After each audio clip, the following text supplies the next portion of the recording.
Sua paixão para cozinha está começar de casa. O segredo para trabalhar de uma cozinha está sentado em amor que trabalha em cada prato que preparar. De cozinha me gusta dor de minha mama. A minha mama cozinha sempre.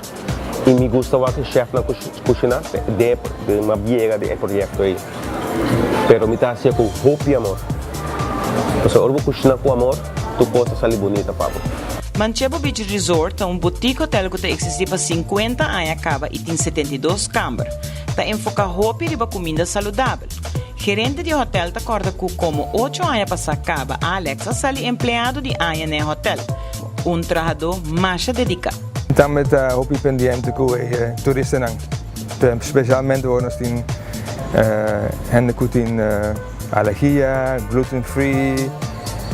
Lactose, que é muito pendente da público guest mess para make sure que nós está contento com o que nós temos e até se o special nang para guest nang so guest está contento com o trabalho de Alex nós também claro sim.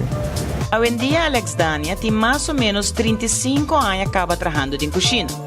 Para os últimos 10 anos está trabalhando com Manchego Beach Resort. Sua visão está para mira mais jovem interessado em uma carreira de cozinha.